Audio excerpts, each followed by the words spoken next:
Good evening, everyone. Welcome to Curator Night. A couple of quick housekeeping items. Please note that we have our ASL interpreter. And then also you'll be able to see our live transcript down at the bottom of the feed. So welcome to Curator Night, Bridging the Disability and Art Communities. My name's Chris Norline. I'm the Director of Development and Communications here at the Arc Baltimore. I'll be your host. My pronouns are he, his, him. And I'm a tall gentleman seated with light-colored glasses in my office, full of plenty of artwork from our upcoming Art in the Round event. And tonight's event is part of our larger Art in the Round event to be held on October 13th at 6:30. We hope that many of you watching us this evening will join us. You can purchase tickets and learn more about the event at thearcbaltimore.org/art. Including artist profile videos, a virtual gallery of the exhibition, an opportunity to bid on the art that starts this Monday, October 9th, purchased a Toast to Tuscany raffle ticket for a trip to Italy, and lastly, you can donate or create your own fundraiser for our mission appeal. We want to thank our title event patron, Scientific Plant Service, a longtime supporter of the Arc Baltimore. They're presenting our Art in the Round event this year.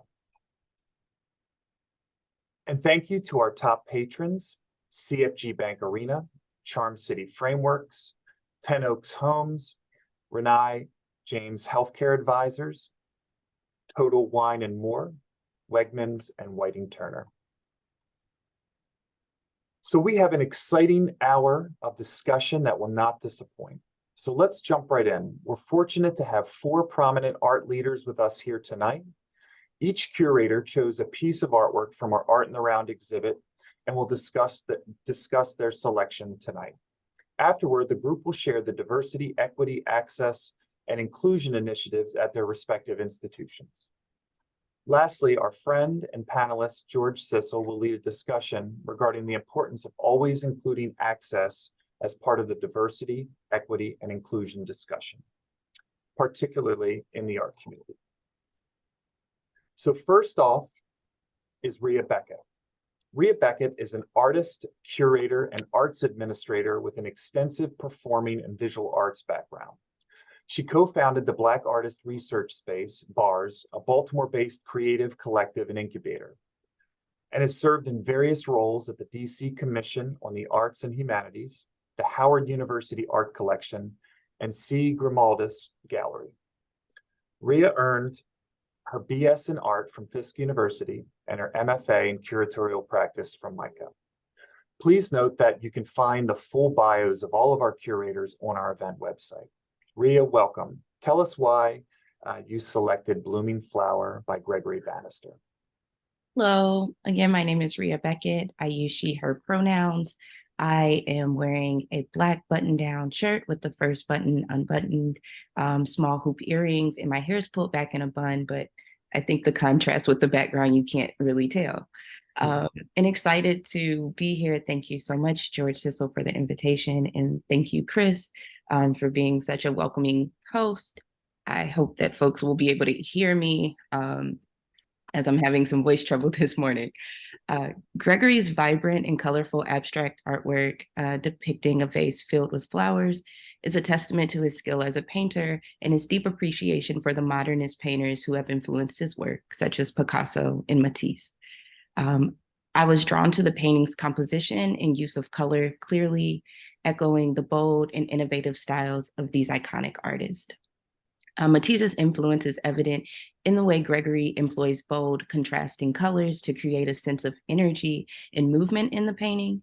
The vibrant yellow background is reminiscent of Matisse's use of bold color to convey emotion and capture the essence of a scene. Matisse was also known for his ability to infuse his paintings with a sense of joy and optimism, and I think that Gregory's choice of bright colors here certainly achieves a similar effect. Meanwhile, Picasso's influence can be seen in the abstract shapes and patterns that adorn the vase.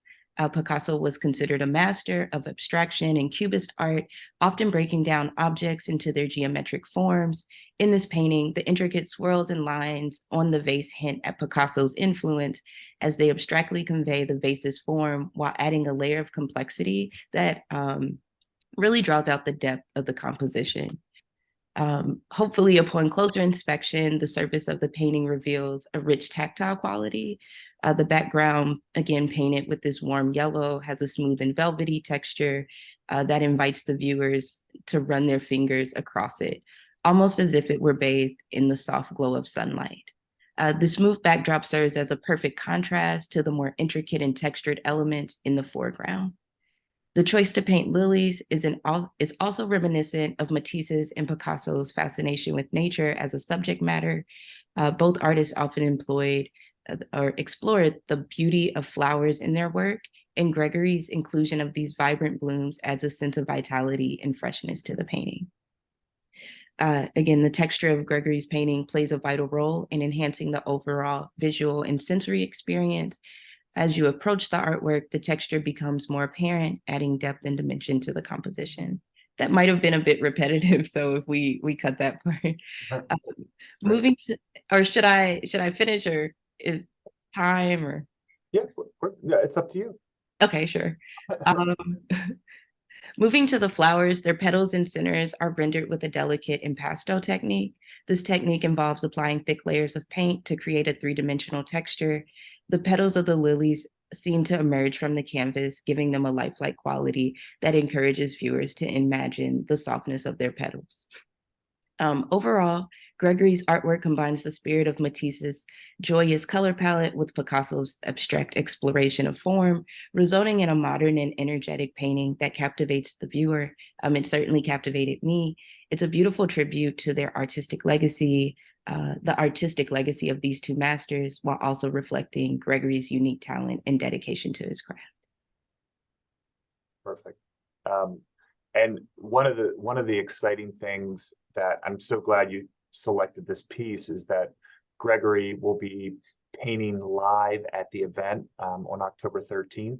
And to see Gregory paint is something that I've had the opportunity of witnessing, and he just lights up like a light bulb. And it's just amazing to see. So I'm excited that others will get to see him next weekend. So thank you, Ria. That was wonderful. So next up is, move this forward, is Schroeder Cherry. Schroeder Cherry is an artist and 2019 Sondheim competition finalist who captures everyday scenes of African diaspora life. His works are found in private and public collections across the US. He has also performed puppetry in museums, cultural centers, libraries, and schools across the US. He earned a bachelor's degree from the University of Michigan, a master's degree from George Washington University, and a doctorate from Columbia University. Over a span of 40 years, Schroeder has worked in 7 US museums, has held senior grant maker positions, taught graduate museum studies at Morgan State University, and in 2021 was appointed curator of the James E. Lewis Museum of Art. Schroeder, welcome. You selected Museum of People by Uriel Levitt.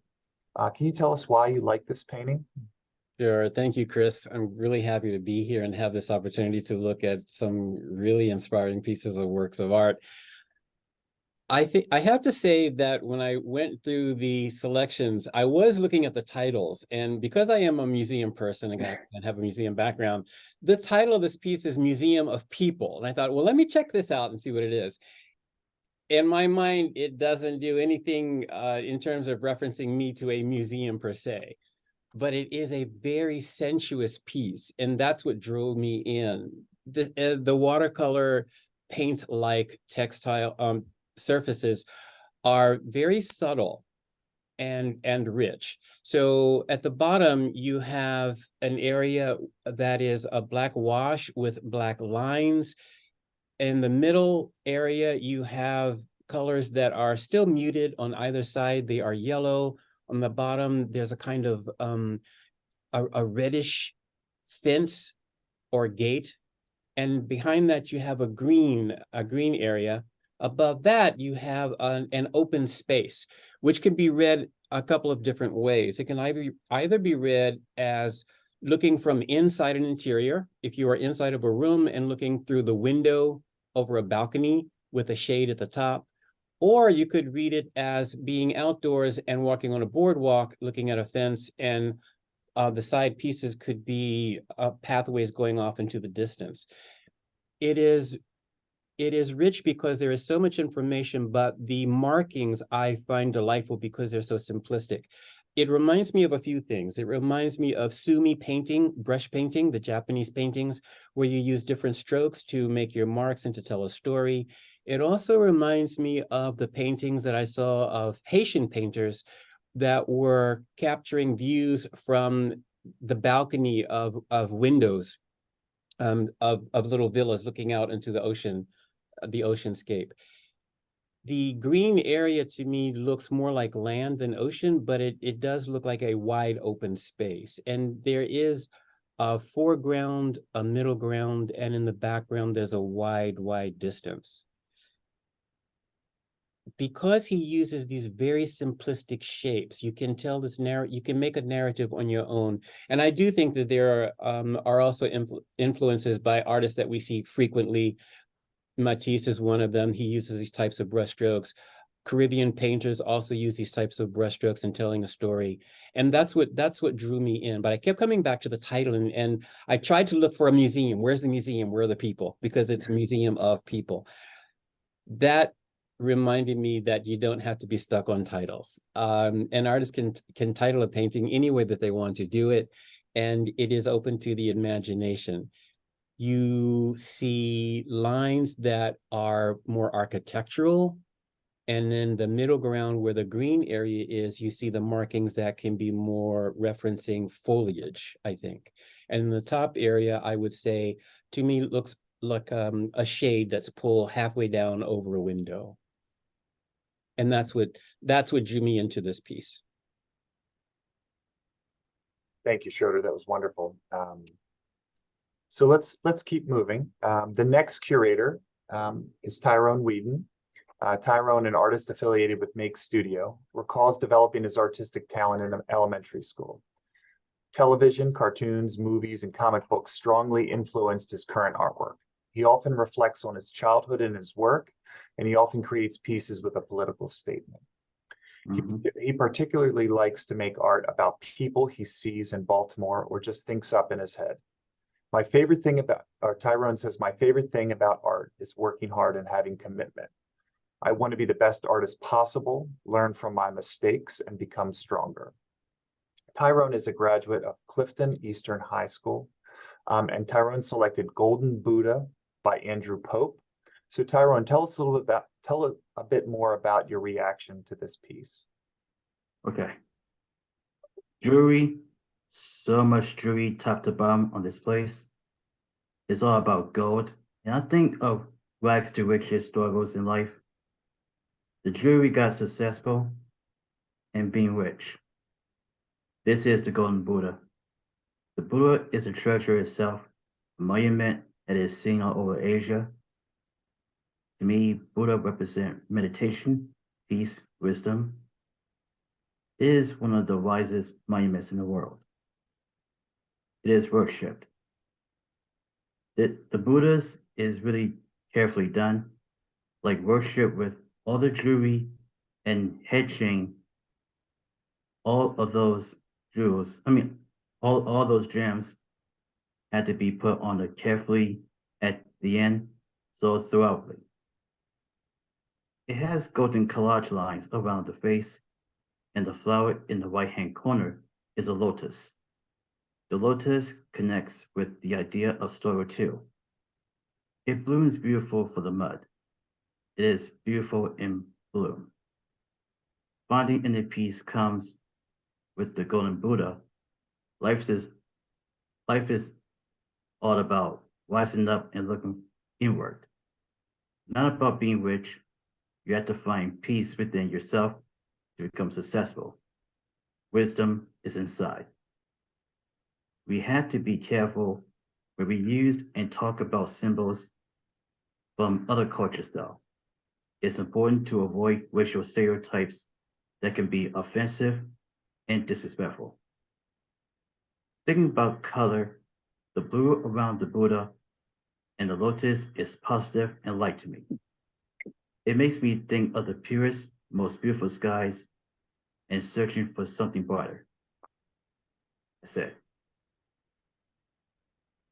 That's great. Thank you, Tyrone. Mhm. The Andrew's pieces are very large. And when framed, they're just really, really beautiful pieces to see live.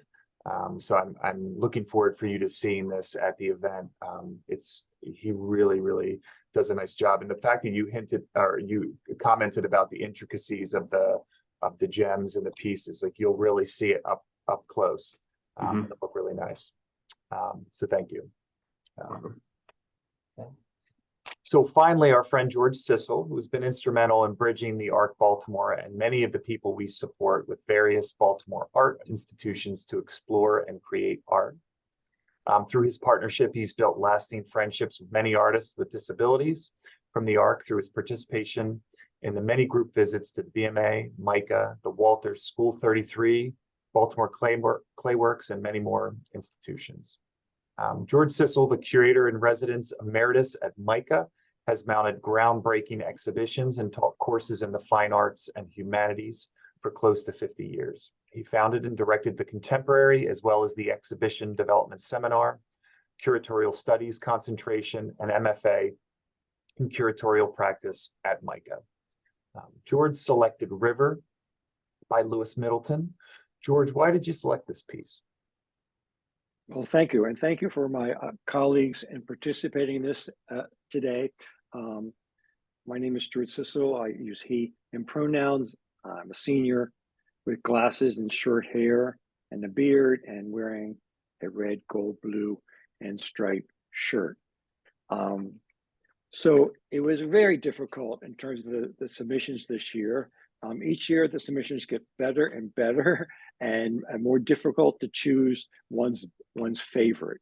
And so it was wonderful to see that Schroeder and Tyrone and Rhea, the works that they selected, because they were on my top list also. So in terms of ranking things, so they were really very high up there. I'm not just saying that because again, I've had the privilege to work every year to work with the jury on selecting the works that then we choose our favorite. So that's sort of the disclaimer right off the bat about what I chose. And the other part is that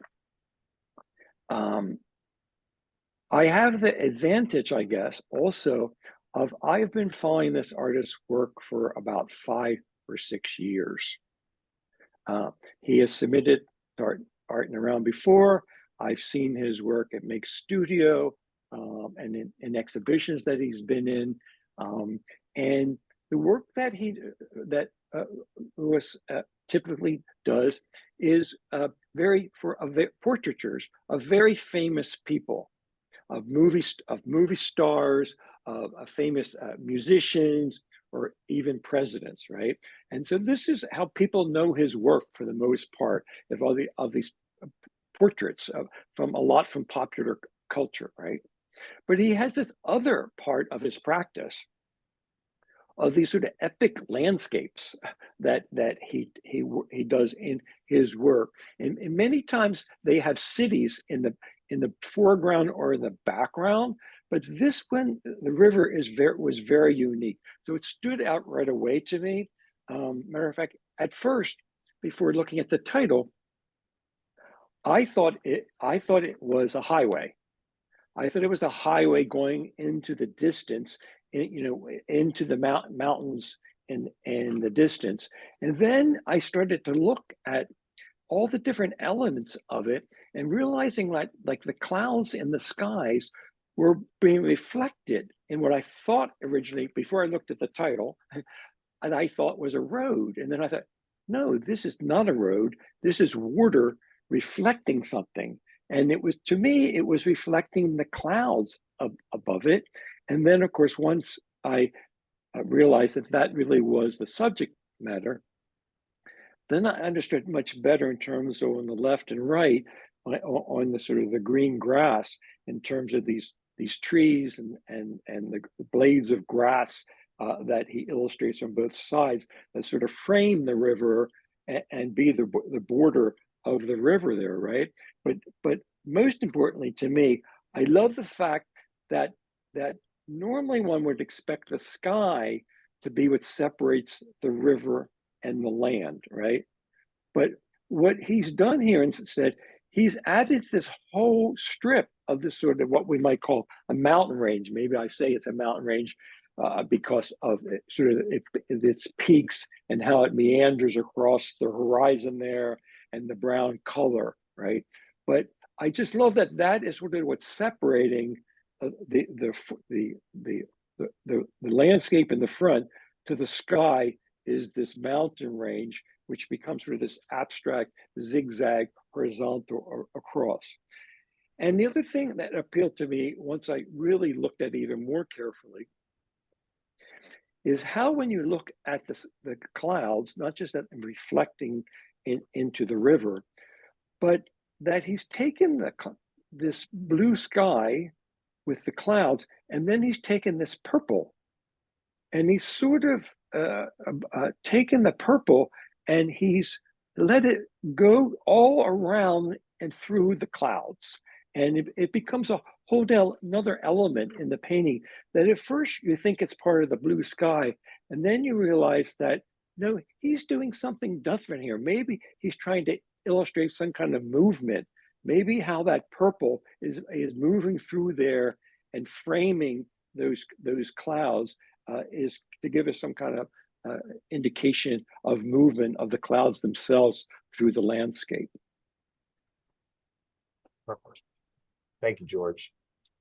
So at this point, I'm going to turn the discussion over to you, George, to discuss the topic of where the Baltimore art community succeeds in the DEIA space.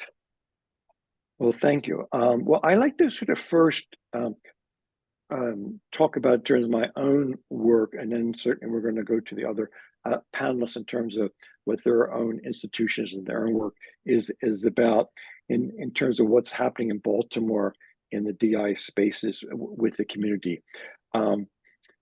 So I'm a guest curator this year at the BMA and working on an exhibition of Elizabeth Telford Scott, and it's really a revisiting of a show that I did in 1998, almost 25 years ago. And the revisiting has to really do with, since that time, what I've learned and being aware of in terms of accessibility. So part of the revisiting is that the exhibition is not just at the BMA, but it will also be working with a class made up of students from Micah, Morgan, Coppin, and Johns Hopkins. And those students will work for this year to work both at their sites and also at 4 other museums in Baltimore: the Peel, the Reginald Lewis, the Walters, and the Maryland Center for History and Culture. And so they'll be taking this community initiative throughout Baltimore in connection with Elizabeth Scott's work. And that is really a different way of imagining how an exhibition may play out. But this time the revisiting has a lot to do with how people with disabilities can perhaps access and have better understanding and being more welcoming and participating in a project. So a part of that is that the class, the exhibition development seminar class that these 20 students from these 4 schools are working on this year, actually have accessibility mentors working with them.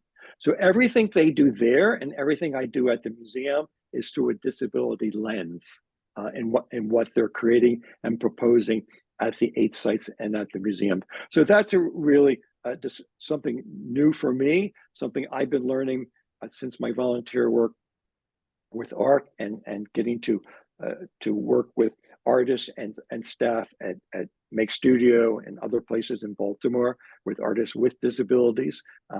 So that's a big shift for me and my own work as a curator doing this project as a guest curator at the BMA, working with these other institutions.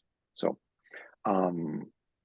So I want to sort of shift to Tyrone, who, as we know, is one of the make artists, make studio artist, and we've heard, Tyrone, you talk about your interest in the work that you chose.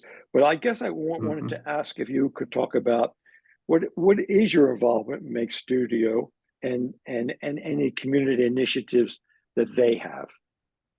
Okay. At Make Studio, you can create something whatever you want, like celebrity murals, pop culture work, and music inspiration. It's all about your mind and imagination. You can express it to your art. Everybody at Make Studio has their own way of expression, sometimes direct, and sometimes mumbling or swinging their arms, stuck in their own world, but that's okay. They can all still be there because Make Studio is being yourself. Not people telling you you can't. Artists feel support from staff and other artists. There is no shame is asking for support. We just were a part of Artscape.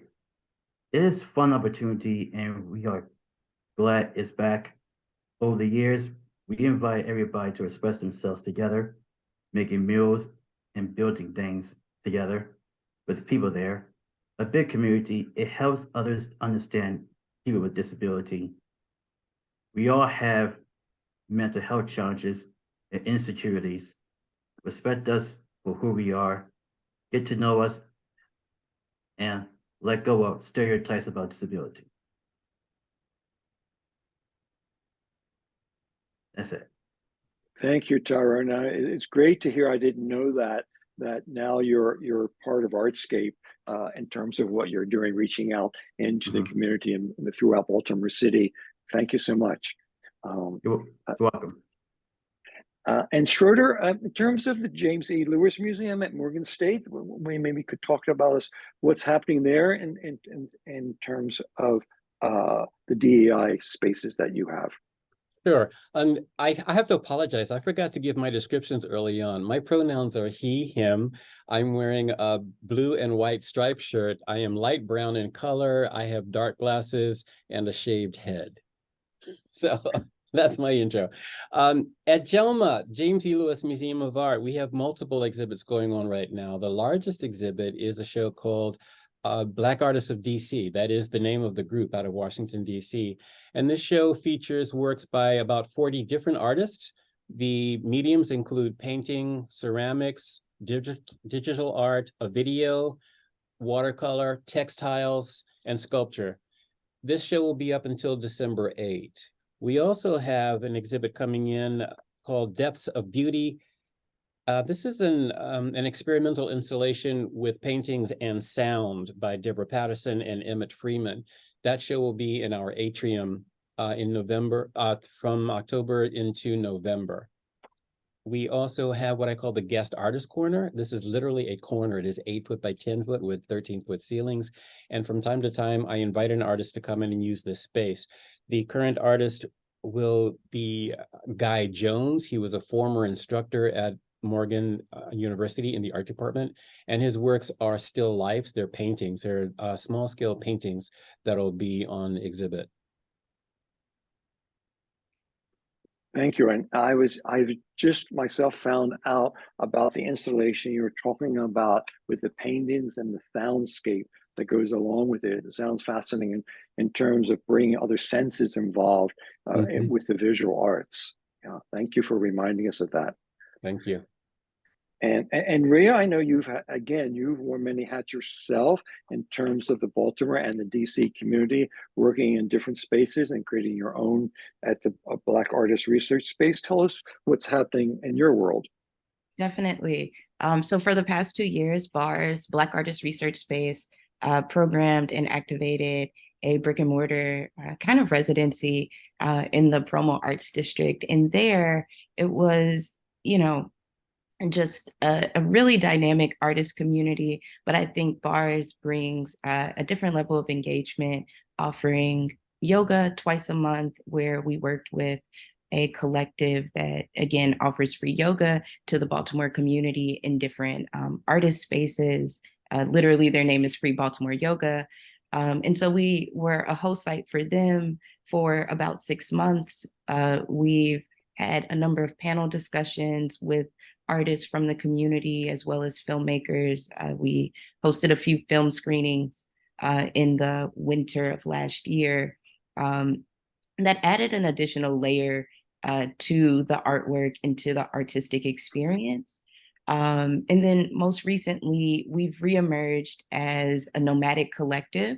And we've recently offered two free workshops to the communities. Oftentimes our workshops are free or for a small honorarium that contributes towards our artists. And we held a photography workshop where we offered free headshots and family portraits as presented by Faith Couch, photographers Faith Couch and Darius Fox. And then we recently held a cyanotype workshop at the Nomu Nomu art space here in Baltimore and offered the full range of, from start to finish, how do you cyanotype? And then participants were able to walk away with 2 of their own cyanotypes. So really, we're thinking about more engagement in the community by way of programs. Well, great, thank you. Yeah, it's wonderful to hear in terms of these partnerships and collaborations you're doing, especially I think down in the Bromo Arts District. And I know we've talked about perhaps getting ARC involved and visiting your spaces and talking about what you're doing there. So thank you very much for that. Yeah. So sort of to close out our event at this point, Chris and I, along with the panel, wanted to really go back to this question of how do we continue to bridge disability in the arts community, right? Here in Baltimore, right? And Chris, I know you wanted to talk first, perhaps before the panelists do, about how our partnership came to be, and then we can have our panel describe their own contributions to this movement. Absolutely. Thank you, George. So George came into our lives pre-COVID with a personal mission to help connect our community of people with developmental disabilities that receive our services, whether they are artists themselves or not, have interest in the art world, whether that is creating or appreciating art. And that idea grew and grew and grew each year through George's connections to many of these art institutions in Baltimore. And over the years, we've had a number of artists with developmental disabilities take classes at MICA. They have done monthly visits to the BMA Walters School 33, where they not only experience art with a docent-led tour, but they also create their own artwork as part of that visit. And in addition to that, George has had a number of fellows from MICA work with several artists from the Arc Baltimore each year. And that has been absolutely wonderful. And it's a mutually beneficial experience for both the artists taking the class, but also the master's level students that are, pardon me, are looking, to open up the art world to a larger community. So I think personally that these experiences have helped many of these institutions understand the value of making their museums accessible to all. And doesn't matter who you are, that anyone and everyone can appreciate art. I just think it's important that these type of conversations keep happening so that we can keep pushing boundaries on how best to bridge these two communities. So it not only takes organizations like the Arc Baltimore that are direct service providers, but also for art institutions and community organizations to help, facilitate these type of brainstorming discussions, and then just really opening doors and figuring things out. So that's all I'm going to say, but hopefully you all have some thoughts about that as well. Thank you, Chris, and it's a privilege to be involved with Arc, and I hope everyone who attends this Curators Night realize that they then want to come to Art and Around to actually see all this work in person and to support all the artists. Just to remind you, everyone, if this is their first time, that Art and Around, all the artists that are in it, they receive 60% of the proceeds to themselves, and 40% goes back in supporting the programming. So it's really important. We remind people that this is supporting artists with disabilities directly through the sale of their work in the show, and then of course indirectly through providing services through Arc to each of their places. So I want to perhaps maybe start the discussion about this bridging about disability in the arts community with Tyrone. Tyrone, I was really happy to hear you talk about this recent experience in terms of Artscape, in terms of Make Studio and the artists being involved in there. I mean, is that it? What is the importance of that in terms of this bridge we're talking about between the different communities in Baltimore, between people who have disabilities and the larger arts community? Was that an experience that is something that will continue, or that you as an artist benefited from? Yes, it is. And it is great for people who are learning to open up more, just making art, and it's all about having fun. Do you see other sort of possibilities in Baltimore, either institutions or exhibitions that would enable people with disabilities to have more access and being more, empowered as artists? Yes, it really do. Mm-hmm. Because I've seen your work. I think I've seen your work down at a Maryland Art Place at Hotel Indigo, that they have a program there with you all. Yes, I remember. Well, it's good to know that other organizations like Maryland Art Place, are partnering and Artscape with Make Studio, and that your work as an artist gets out there also, right? Mm-hmm.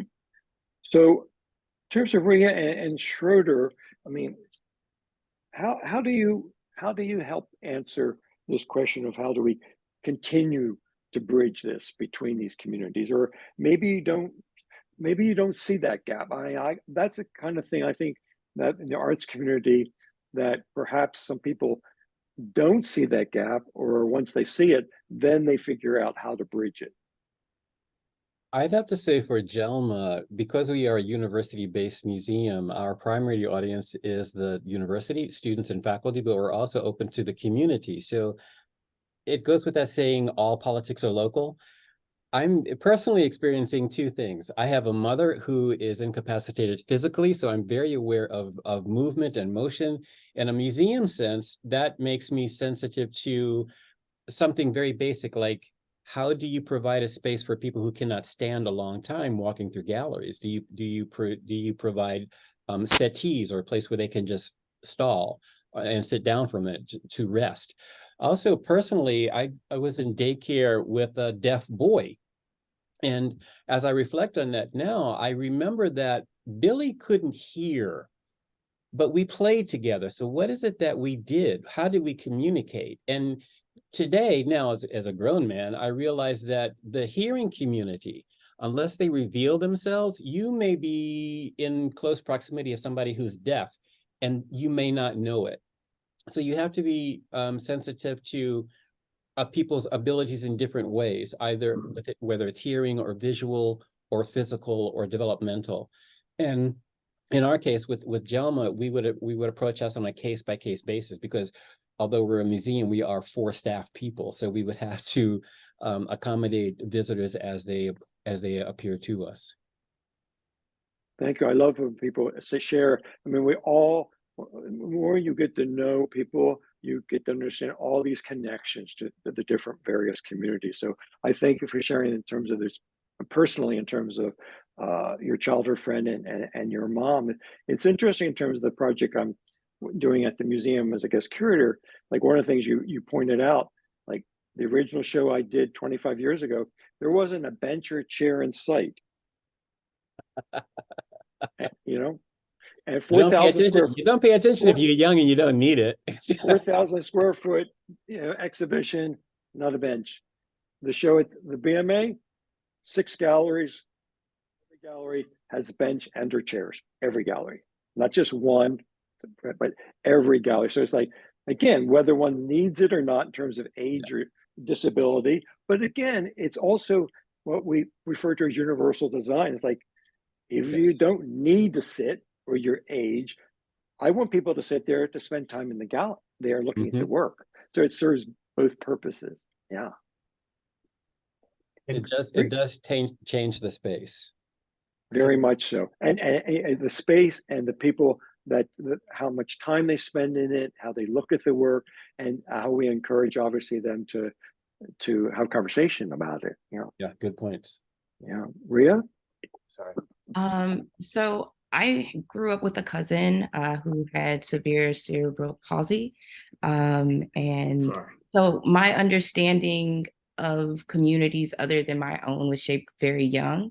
And I think this was really tapped into when actually, George, in your course at MICA in 2015, it was the 25th, I want to say, marking of the Americans with Disabilities Act. And so George's initiative then was concerning this community and his effort to bring in practitioners from the community to speak with us. And you brought in Nancy Proctor, who I believe is at the Peel Museum now.